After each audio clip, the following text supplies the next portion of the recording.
Samuel Argall had explored the Chesapeake more than anyone except for John Smith. He'd discovered and named the Delaware Bay, and he'd surveyed the coast as far north as Cape Cod. In September of 1612, he returned to Virginia as an admiral of the colony. He fixed ships that were in disrepair, and he joined in Dale's expeditions against the Powhatan. But he also became a good friend to Yopasis of the Patawomic tribe, an old acquaintance of John Smith. They traded for corn, explored the entire length of the Potomac River, and enjoyed generally friendly relations. It's these connections that helped Argall put an end to 5 years of Powhatan War. You're listening to the American History Podcast with Sarah Tungsalvola, the show exploring who we are and why by tracing American history from the 17th century to the 20th. While Pocahontas was visiting friends among the Patawomics, Argall asked Yopasis to help kidnap her and trade her for English prisoners held by the Powhatan.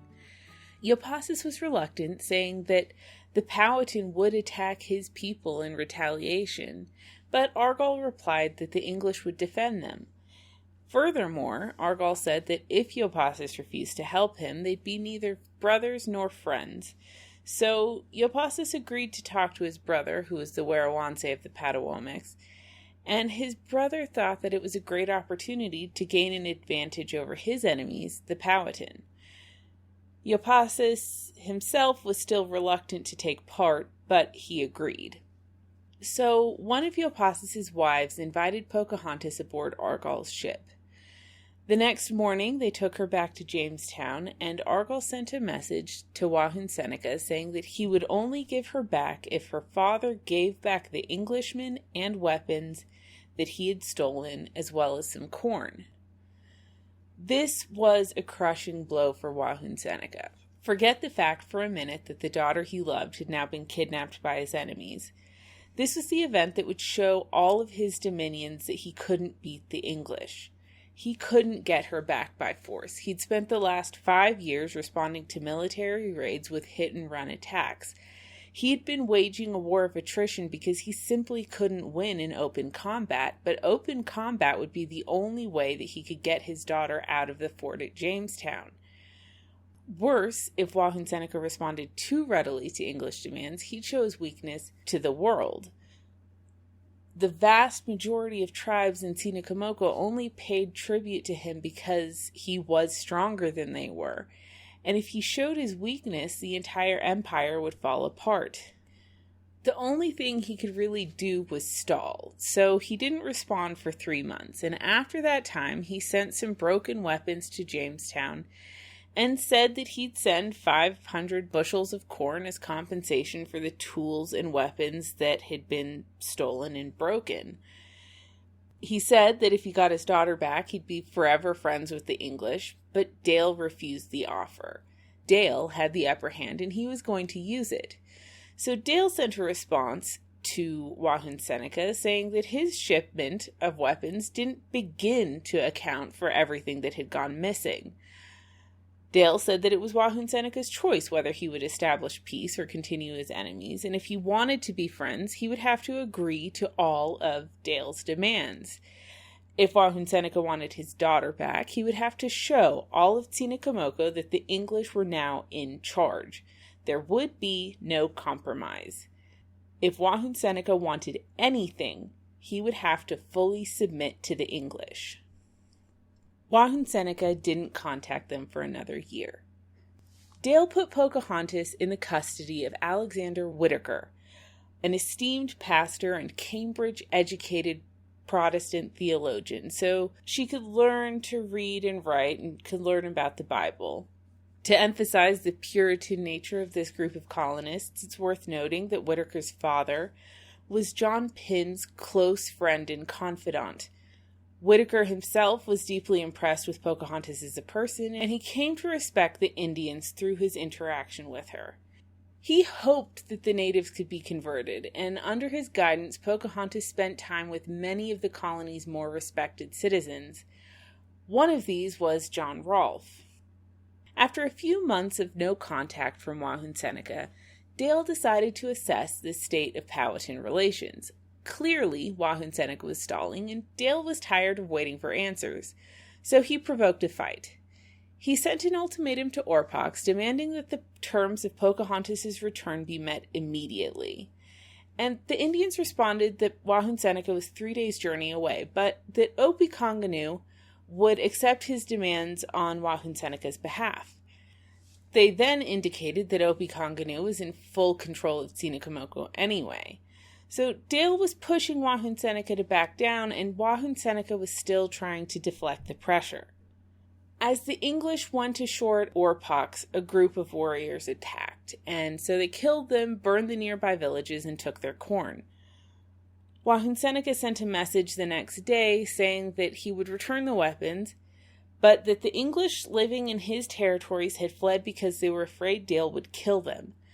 They hadn't been kidnapped, but they had left voluntarily, and Wahunsenaca would allow them to remain if they wanted to. The next day, there was a standoff, but neither side wanted to shoot. The English didn't need to shoot first, and the Powhatan knew they couldn't win in an open confrontation. So instead of fighting, 2 of Pocahontas' brothers came forward and demanded to see their sister. And the English agreed. They found her in good health, and they promised to persuade their father to redeem her and conclude a firm peace forever. John Rolfe led the delegation to negotiate the peace, but instead of Wahunsenaca, the Indians sent Opequonganu. Through Opequonganu, Wahunsenaca sent a message saying that English weapons and tools would be returned along with some corn, that Pocahontas could continue to live with the English, and that he would return any English people who ran away in the future. Wahunsenaca also said that the English could punish any of his people who committed crimes against them in the future. He was beaten.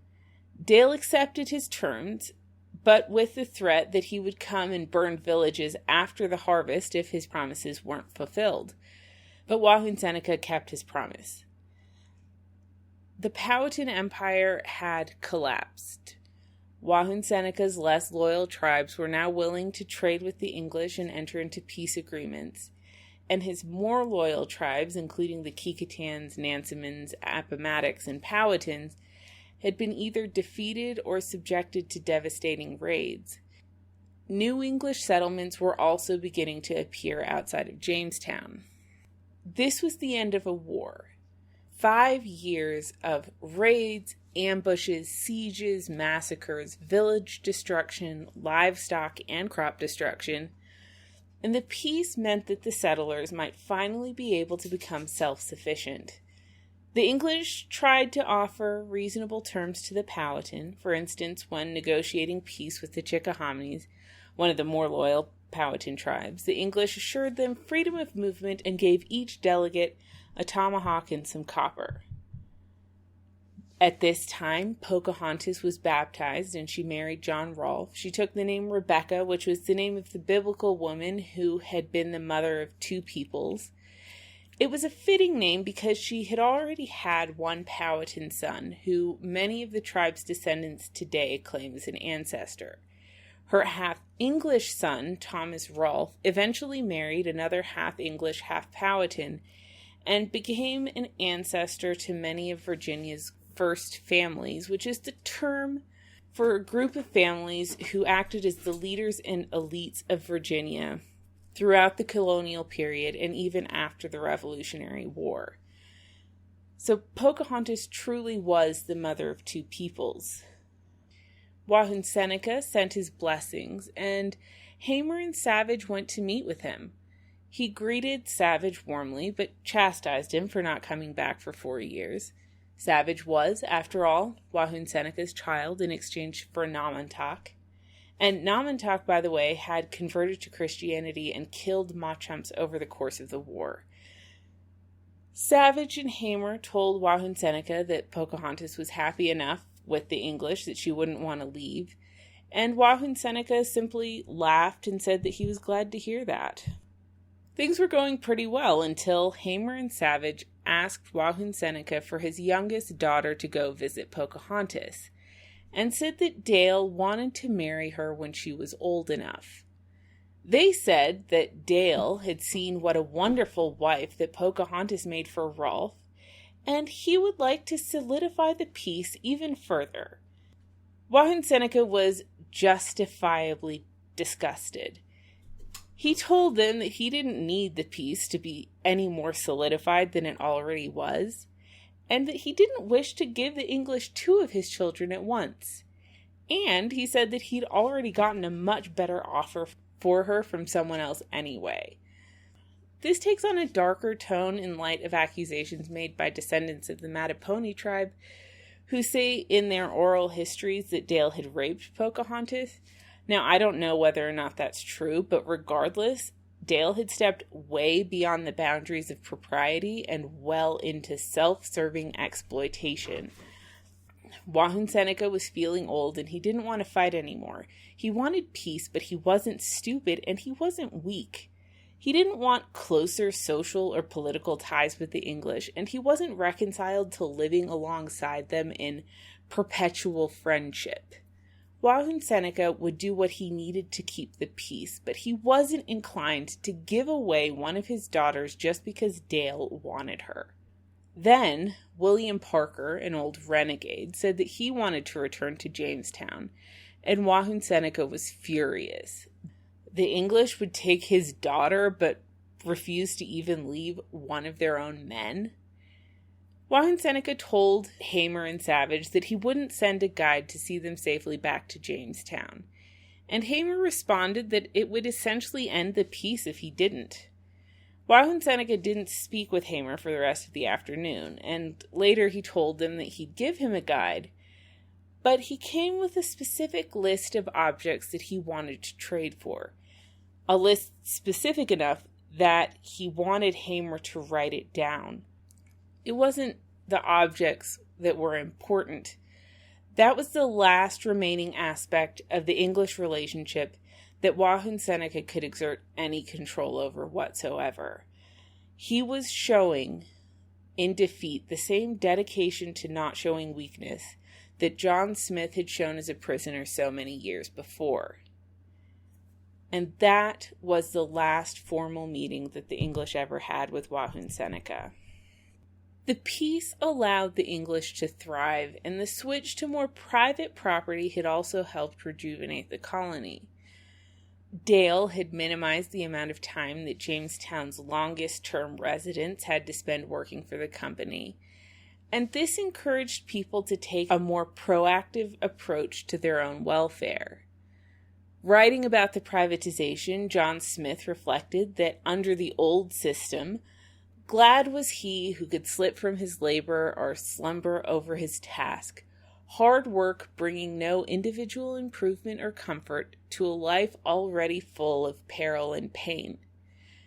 Hamer echoed the sentiment, saying, "When our people were fed out of the common store and labored jointly in the manuring of the ground and planting corn, glad was that man who could slip from his labor. Nay, the most honest of them in a general business would take so much faithful and true pains in a week as he will now do in a day." Private property also brought some level of social mobility to Jamestown. That would only increase in coming years as Rolfe's tobacco grew well and the Powhatan taught the English to cure it. When Dale returned to English in 1616 on Warwick's treasurer, it was full of tobacco, potashes, sturgeon, and caviar. Also on board was Don Diego de Molina, who had been a captive for 5 years and who the English hoped to exchange for John Clark. Molina's English companion, Francis Lembry, was also there, but Dale ordered him to be hanged a few miles from the English coast within sight of the land that he'd betrayed. Francis West, John Martin, and James Davies had also decided to return home. Also on board were Pocahontas and John Rolfe, along with their son and a bunch of Powhatans sent to accompany Pocahontas, including her sister Matachana.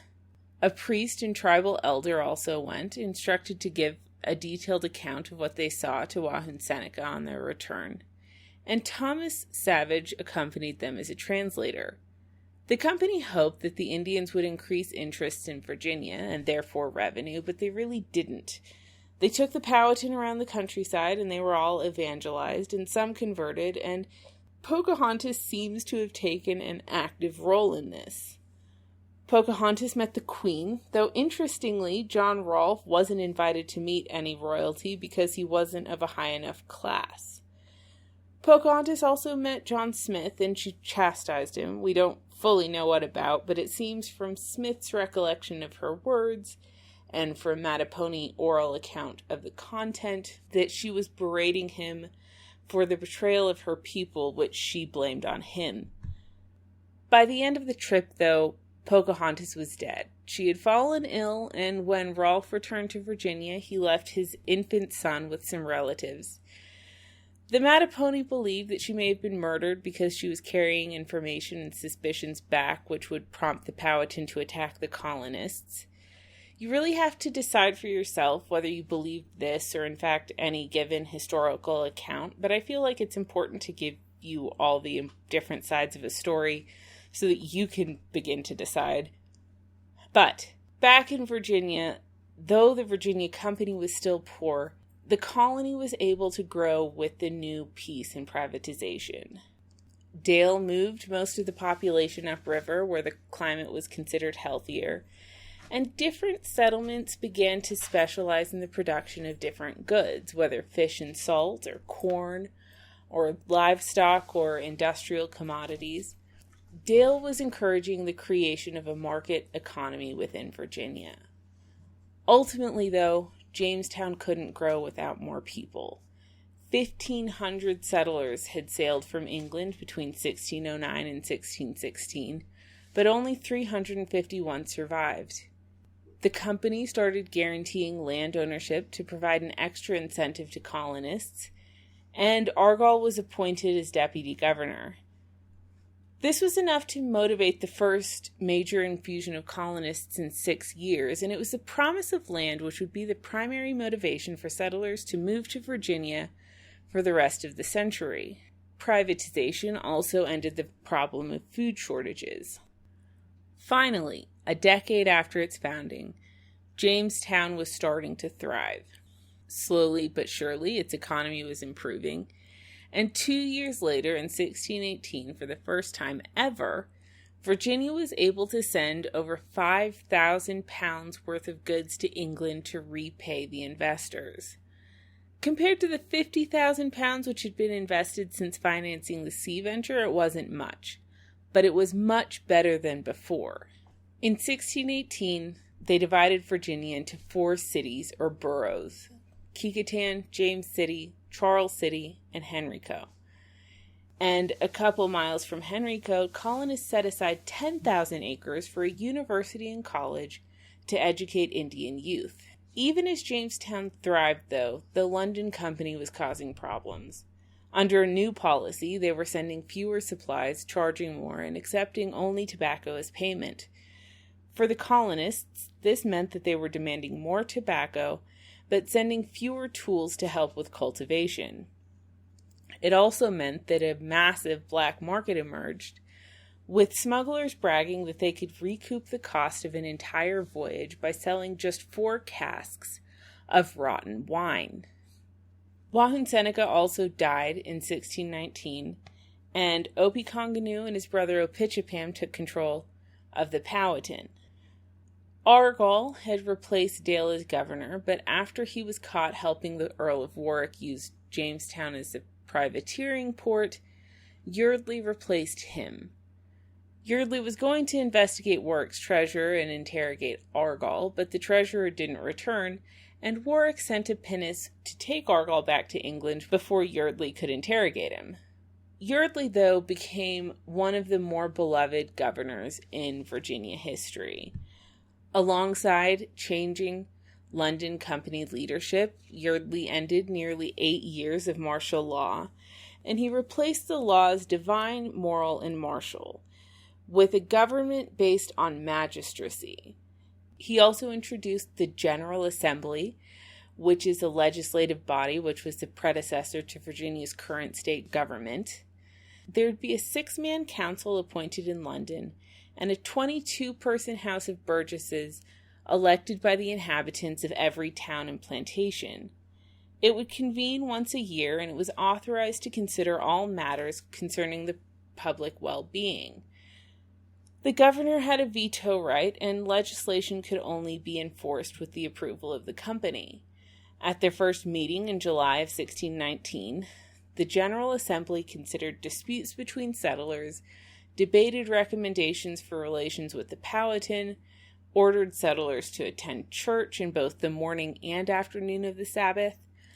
It set the price of tobacco, changed the name of Kecoughtan to Elizabeth City, encouraged diversification of the colony, regulated against idleness, gaming, drunkenness, and excess of apparel, and drew up several humble petitions to submit to the London Company. The legislation definitely leaned toward the Puritan side, with the emphasis on things like multiple sermons per Sabbath and regulating behavior. Yeardley's time as governor attracted hundreds of settlers. Sands in London had been trying to recruit the Leiden Pilgrim separatists to move to Virginia, though they were also considering Guyana and New England. Though the Mayflower Pilgrims ultimately went to New England, hundreds of religious nonconformists did go to Virginia. Christopher Lawn established a plantation at Weriscoyac named Lawn's Creek, which became America's first Puritan center. The first boat of women intended to be wives also arrived in 1619. There had certainly been women in Jamestown before, but this was a move intended to change the nature of the colony to one emphasizing families, in a colony in which men currently outnumbered women 7-1. Jamestown had been a struggling outpost, a military camp, and a Puritan dystopia, and they wanted to make it a viable, sustainable, long-term colony. For that, they would need women.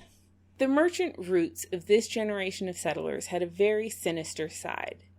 Many people, as we've discussed, came to Virginia involuntarily, and indentured servitude was becoming a staple of colony life.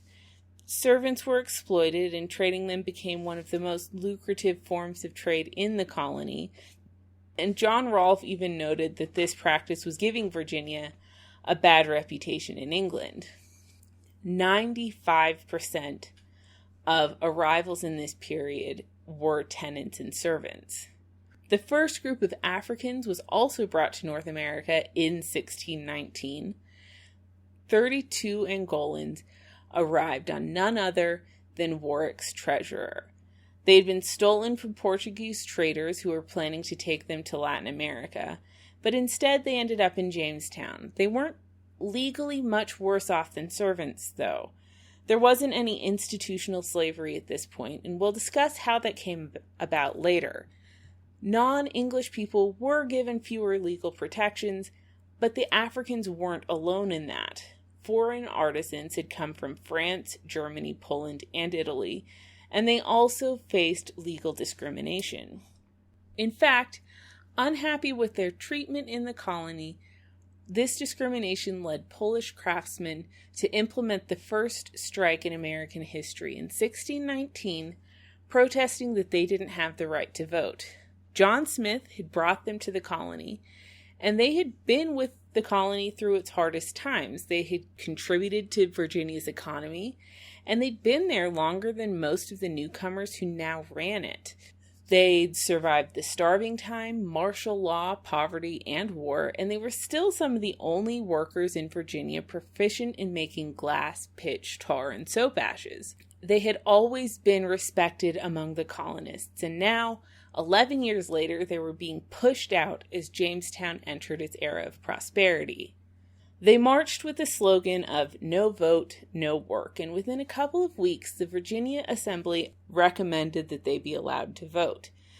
The colony couldn't survive financially without selling the products the Poles made, and they certainly didn't want to send any empty ships back to England. In addition, the Assembly decided that apprentices should start work with the Poles to learn their trades so that the Poles' skills didn't die with them. By 1622, Jamestown had become the first American boomtown. 1,200 settlers now occupied more than 24 settlements. Some struck it rich, many stayed poor, and a huge number just passed through for a short stay. People drank, gambled, lived beyond their means, and tried to make money. They set up temporary plantations and temporary towns, and they went back to England when they'd made enough for a comfortable living. This brought people from all backgrounds and walks of life into the colony. The colonists were a less and less homogeneous group of people. In fact, many were coming whose backgrounds were closer to those of the settlers before the sea venture. It wasn't sustainable growth, though. The London Company was still being mismanaged, and there was still price gouging by colony officials. The economy was wholly reliant on tobacco, which made it vulnerable to fluctuating tobacco prices. 75% of servants died within a year, mostly from seasoning sickness, and landowners didn't fare all that well either. Still, the colony was growing. It was experimenting with various crops and commodities, and it was experiencing an unprecedented era of peace since the death of Wahunsenaca. A peace treaty signed between Yeardley and Opequonganu allowed Indians to freely enter and leave the English towns. They traded for Indian land, and they rapidly expanded English land ownership to over 10,000 acres. Opequonganu openly courted English leaders and even supported them in a clash with the Chickahominies. He even visited Jamestown, which was something that Wahunsenaca had never done. Opequonganu allowed the English to open schools to educate Powhatan youths, and the English raised 3,000 pounds for that purpose. Yeardley and Opequonganu agreed on a system where the English would build houses and set aside grounds for planting corn in their settlements, so that families chosen by Opequonganu or his Wahunsenacs could go live there among the English.